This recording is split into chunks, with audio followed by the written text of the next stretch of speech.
Assalamualaikum warahmatullahi wabarakatuh. Hai teman-teman semuanya, selamat datang kembali ya di channel Studio Horor. Bagi kalian yang baru saja bergabung atau mengunjungi channel ini, channel Studio Horor akan membahas berbagai cerita misteri, tentunya dalam bentuk kemasan podcast. Studio Horor kali ini akan menceritakan mengenai batu pembawa petaka. Cerita misteri ini bersumber dari UKM Pengamatan. Dan sebelum kita membahas lebih lanjut, alangkah baiknya silahkan melakukan subscribe terlebih dahulu ya, agar bisa mengikuti video terbaru dari studi horor berikutnya. Cerita ini diadopsi dari cerita nyata ketika salah satu kampus di Yogyakarta melakukan kegiatan makrab di sekitar lereng Merapi. Kejadian ini terjadi pada tahun 2016, tepatnya di awal tahun 2016, dan banyak saksi dari kejadian ini. Ketika itu, rombongan dari sebuah jurusan salah satu kampus Jogja berbondong-bondong datang di wilayah lereng Merapi. Mereka mengadakan makrab di tempat itu, dan dilakukan selama 2 hari. Ada sekitar 300 orang dengan menaiki 10 truk dan beberapa motor beriringan menuju tempat makrab. Tempat itu memiliki beberapa rumah dengan beberapa pendopo di beberapa titik. Di belakangnya ada hamparan kebun salak dan hutan lebat. Bisa dibilang tempat ini sangat luas karena sering digunakan untuk objek wisata dan outbound. Banyak daerah lapang dan arena permainan di tempat itu.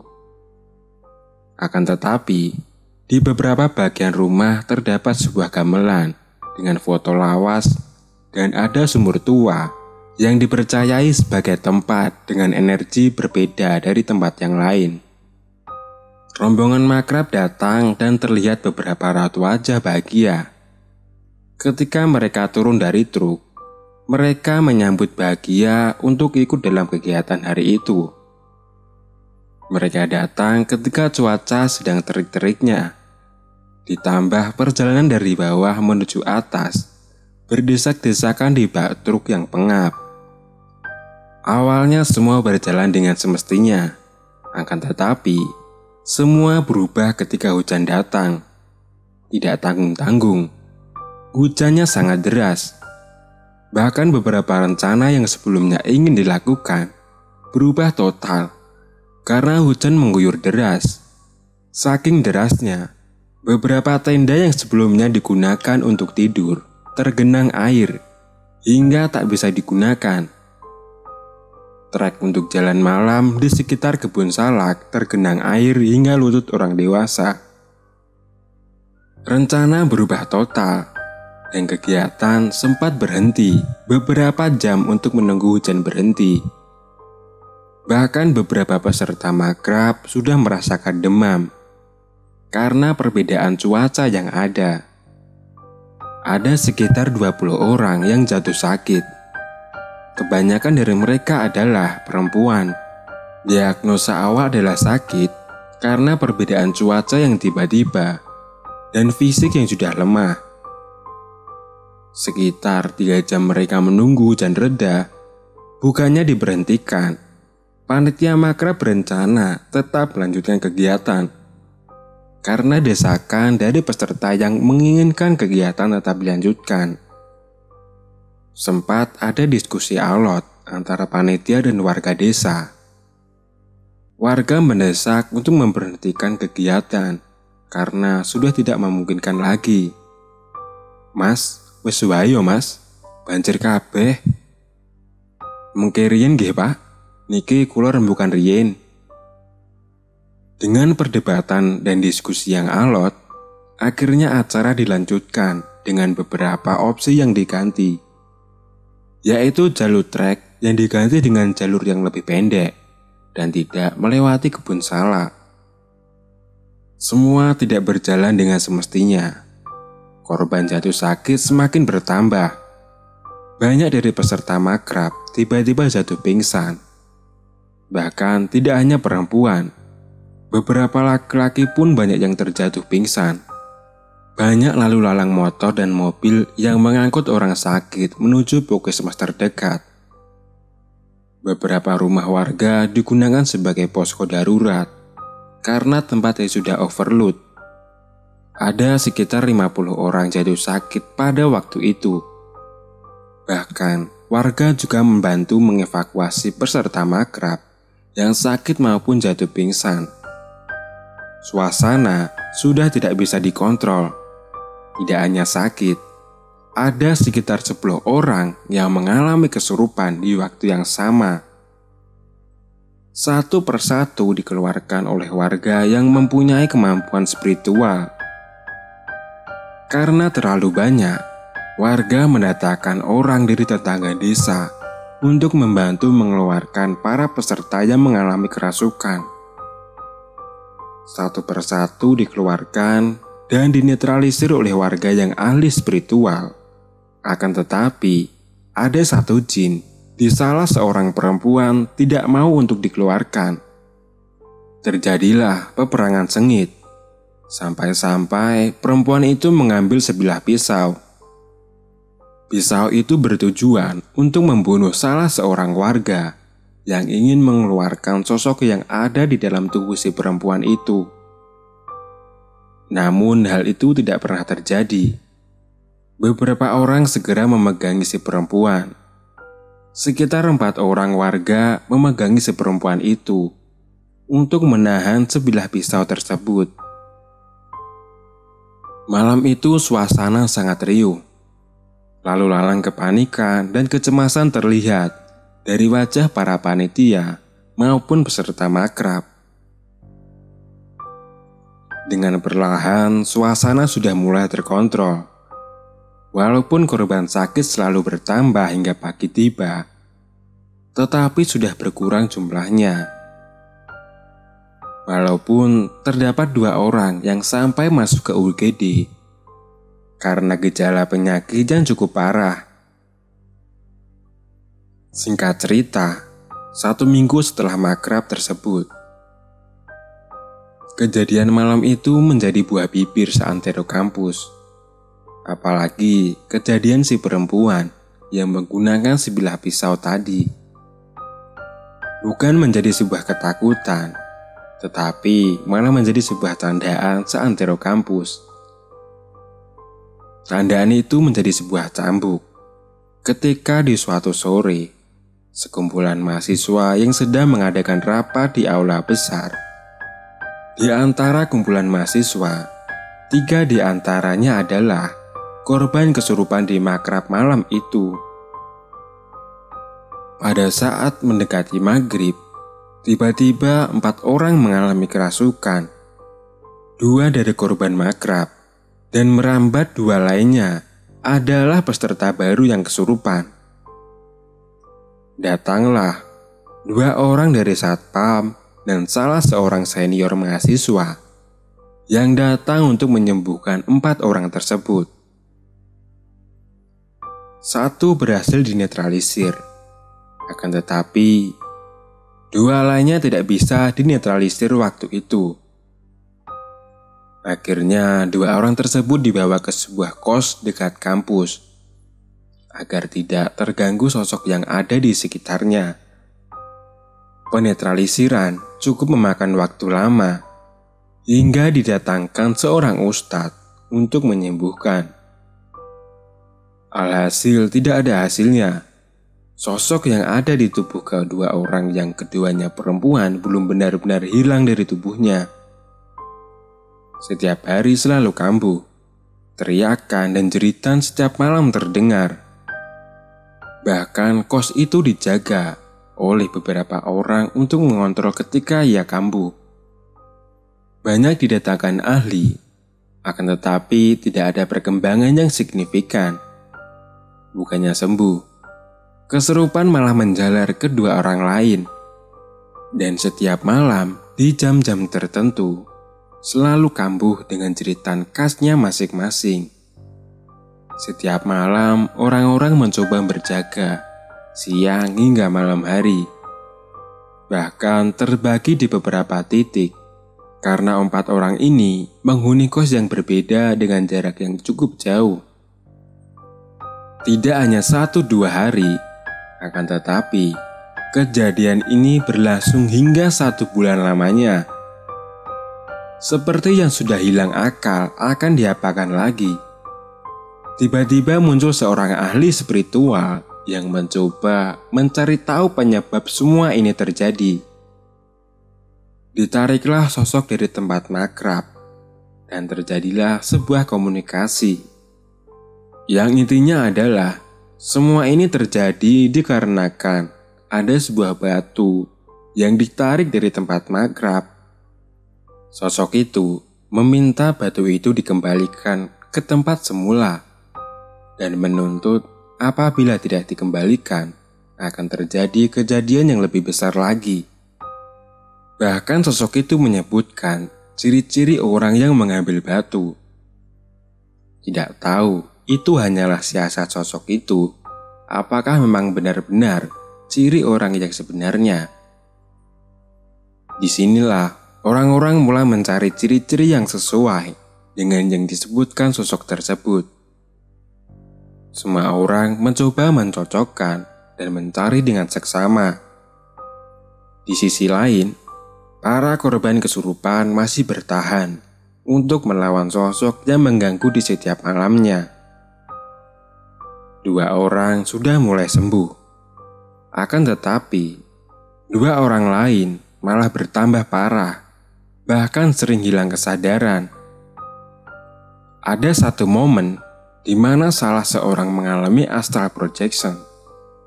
Dia ditarik ke sebuah tempat dengan background tempat makrab dan diperlihatkan sebuah batu yang menjadi sebuah titik energi. Dia menuturkan bahwa sosok yang ada di sana marah karena batu diambil paksa oleh seseorang. Disinilah dia melihat orang yang mengambil adalah salah seorang peserta makrab. Mulai banyak asumsi yang beredar, di mana orang-orang mulai mencari orang tersebut. Akan tetapi, tidak berani menanyakan sebuah batu yang dimaksudkan, karena takut akan terjadi fitnah. Mereka berpikir itu hanyalah sebuah siasat sosok gaib. Namun namanya cangkemnya pada Lamis, berita itu tersebar dengan cepat dan menjadi buah bibir kampus. Dan akhirnya terdengar oleh orang yang dimaksudkan, yaitu pengambil batu tersebut. Akhirnya orang itu berinisiatif bertemu oleh ahli spiritual dan bertanya, apakah benar dia yang mengambil batu tersebut? Karena dia merasa tidak pernah mengambil apapun ketika malam di mana makrab itu berlangsung. Para ahli spiritual pun malah mengiyakan, dialah yang mengambil, tetapi tanpa disengaja ikut dengan dirinya. Karena batu itu bukan sembarang batu, akan tetapi batu dari alam lain yang menjadi pusat energi di sana. Memang rumit untuk dijelaskan. Intinya adalah energi dari batu menempel di badan si orang tersebut. Tetapi batunya bukan di situ. Kemudian dia pun bertanya apakah yang harus dilakukan dan bentuk sesuatu apa yang harus dilakukan untuk menutup atau memberhentikan teror yang terjadi. Ahli spiritual menjawab bahwa tidak ada yang bisa dilakukan kecuali kita bisa mengambil batu tersebut dan kemudian mengembalikan lagi ke tempatnya dan alam semula. Dan banyak ritual yang harus dipersembahkan agar batu itu mau ditarik dari sang pembawa batu yang sebenarnya. Dan juga butuh sekitar 4 orang yang memang benar-benar punya energi yang kuat untuk menarik batu itu. Pembicaraan waktu itu hanya sebatas itu saja, dan tidak pernah ada kelanjutan ataupun tindakan berarti seiring para korban kesurupan yang masih melawan ketakutannya masing-masing. Para korban kesurupan menuturkan, sering diperlihatkan sesosok hitam dan sosok anak kecil seperti mengajaknya bermain. Bahkan dari salah satunya mengaku mata batinnya seperti terbuka dengan sendirinya dikarenakan kejadian ini. Bahkan ketika mereka melakukan kegiatan kuliah, masih sering diganggu oleh sosok yang ada. Bahkan energi dari tubuh mereka seperti menantang energi yang ada di kampus. Tak jarang, dari para korban sering kambuh ketika ada kegiatan perkuliahan karena tidak kuat dengan gesekan energi yang terjadi. Semakin hari semakin bertambah parah, dan itu sudah berjalan 2 bulan. Orang-orang yang berjaga sudah mulai lelah dengan kenyataan di lapangan. Sudah dibawa kemana-mana, akan tetapi tidak berkunjung berakhir. Dari yang ilmu putih sampai ilmu hitam pernah mereka datangkan. Bahkan pernah dibawa di sebuah pesanggerahan untuk diobati dengan cara mandi di sebuah pemandian khusus. Pernah juga didatangkan ahli ruqyah, akan tetapi efeknya tidak bertahan lama. Mereka seperti sudah menyerah dengan keadaan dan lebih memilih untuk pasrah. Banyak yang sudah tidak peduli dengan para korban kesurupan. Hanya beberapa orang yang masih peduli dan menjaga mereka dari serangan-serangan gaib. Karena semakin parah, mereka ditempatkan di sebuah rumah, yang rumah itu kemudian dijadikan base camp untuk para korban ataupun korban baru ketika memang bertambah sewaktu-waktu. Dan benar saja, suatu hari ada salah satu perempuan mengalami kerasukan, dan sosok yang merasuki adalah para penjaga batu berasal dari utara. Ada 5 sosok yang masuk, dan semua sosok itu berperawakan tinggi besar dan punya energi yang besar pula. Bisa dibilang, sosok itu adalah sosok para pengawal salah satu kerajaan gaib yang ada di sisi utara. Dibawalah ke base camp dan sempat terjadi pertarungan energi yang sengit dengan ahli spiritual. Walaupun begitu, tetap diadakan musyawarah sampai mufakat untuk mendapatkan solusi terbaik agar semua bisa seperti semula. Akhirnya mendapatkan sebuah solusi di mana akan digantikan sebuah batu lain sebagai ganti batu yang diambil. Dan kekuatan batu itu harus sama dan energinya harus sama dengan batu yang diambil sebelumnya. Dengan cerdiknya, salah seorang ahli spiritual mengambil batu kali yang kemudian dimanifestasikan ke dalam bentuk energi gaib. Anehnya, makhluk itu mengiyakan dan segera pergi dalam tubuh orang tersebut. Memang agak aneh dan tidak masuk akal. Akan tetapi, sosok yang ada di tubuh tersebut benar-benar hilang. Akan tetapi, tidak berpengaruh kepada 2 orang yang sebelumnya menjadi korban. Berjalannya waktu, beriringan dengan kekuatan individu yang semakin bertambah dan gangguan yang semakin menipis. Mereka merasa seperti sudah terbiasa dengan gangguan-gangguan yang ada. Hanya pada momen-momen tertentu saja, mereka akan meminta bantuan ahli spiritual ketika energi yang datang terlalu kuat. Uniknya, 2 orang ini seperti mendapatkan sesuatu yang sebelumnya tidak terpikirkan. Mereka menjadi indigo sepenuhnya, walaupun salah satu dari mereka memang sebelumnya punya tanda-tanda indigo. Kemampuan indigo itu seperti diasah tanpa sengaja dan terbentuknya secara alami dengan benturan-benturan yang terjadi. Walaupun pernah terjadi astral projection, di mana salah seorang dibawa ke daerah Gunung Kawi. Dua orang ini memang sering menjadi langganan kesurupan. Bahkan, orang-orang sudah terbiasa apabila ada berita dua orang ini mengalami kesurupan.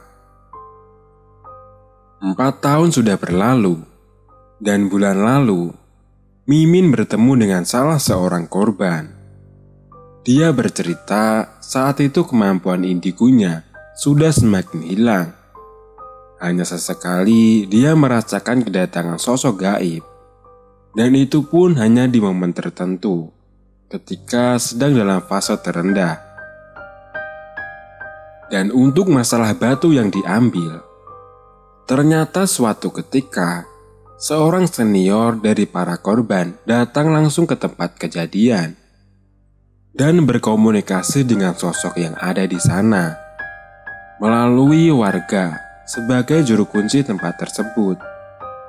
Cerita sebenarnya adalah ada seseorang yang bukan bagian dari makrab mencoba mengambil batu yang ada di sana, dan momen itu bertepatan dengan kegiatan makrab, sehingga menyebabkan pantulan energi yang menyambar peserta makrab yang sedang berada di tempat itu.